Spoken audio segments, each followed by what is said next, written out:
When I was there, I was privileged to be able to be there during the time of the walk on Palm Sunday, and we were invited there as accompaniers to be with the people. And this is just a view just after the walk had started, actually, and it's so typical of what it looks like. The streets are very, very narrow that are there, and the crowd that was there that year was probably, by estimates from the paper, the news media, was about 10 to 15,000. So let's say about 12,000 people. And they were from all over the world. And I love this picture of, and I imagine it must be a dad carrying a little one on his shoulders through the narrow streets. And one of the other things is that it is modern day. And so you see a couple of people actually in that picture who are on their cell phones, but there were people from all around the world who were there that day. This is, oh, let's go back one, Yara. I think the other one was one that you'd chosen. This is just a typical scene in terms of, as we were gathering, thousands of people in a small square at the top of the mountain. I was not able to be in the church that day. It was just too crowded, but it gives you an idea of how densely packed in people are. And also you can see that several people in the background of this shot were carrying the large palm fronds that are probably about 10 to 12 feet in length. And so it was really quite a day of celebration, but also a huge crowd that gathered. People were in a celebratory mood. You can probably tell that the sun was shining that day and that all seemed right as we were moving along.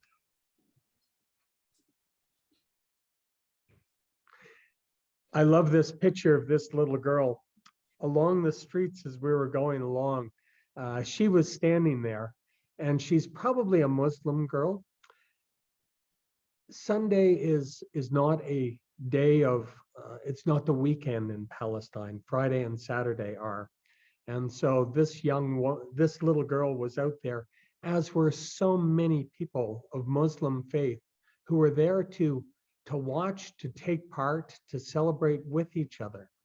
The reality of East Jerusalem is it is a Muslim area, and there is such an interconnection and respect between the people who are Muslim and Christian. I can certainly imagine that as we begin the time of the Muslim holy month of Ramadan, that there are many Christians who will be there to celebrate with Muslims, just as there were the Muslims who came out to celebrate and to watch the people parade. And there were, of course, there were people singing and playing instruments. And so this was just one little girl, and I just think she is absolutely gorgeous and just there to celebrate with us.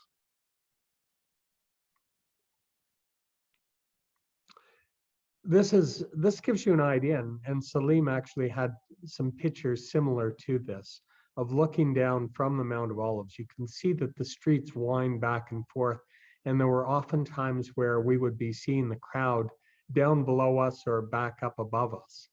And in the background, as you see initially, you can see a graveyard that is there. And beyond that, you look over and you can see the Dome of the Rock, the third holiest site in Islam, the Golden Dome, that is so iconic in terms of viewing Jerusalem. This gives you a slightly different picture of the graveyard. It is a Jewish graveyard, and there is a tradition in Judaism. And Salim, you can correct me if I'm wrong, but in this graveyard, those who will first, they will be the first people who will witness the resurrection when it comes, as you can.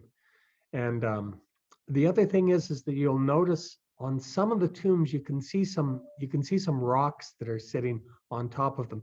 And that indicates people who have been there to visit somebody in the, a family member or whoever who's specifically gone to that graveyard, and they've left that rock on top as a marker.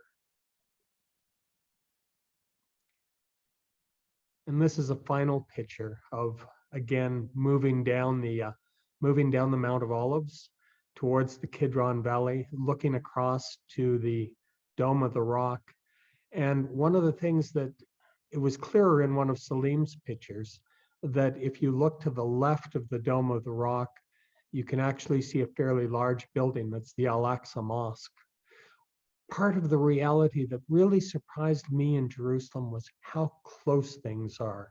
Just beyond the area where the Dome of the Rock and the Al-Aqsa Mosque are is the Western Wall, otherwise known as the Wailing Wall, the holiest site for the Jewish population.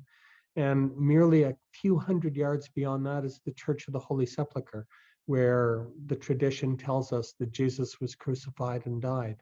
All of these sites are so compact, so close together. And it is truly a remarkable city. It should be a city rooted in peace and in hope. And on this day, as we were marching towards the city, that was the feeling that was shared by the crowd. But the reality is that it's a difficult land facing many troubles. And so, in spite of the troubles, as we were hearing earlier in the reflection, it is a place of hope and a time of hope. And so even through this Lenten journey that we continue on, we still hold on to the hope that comes to us from Jesus, the Prince of Peace, that someday we will all live in peace together.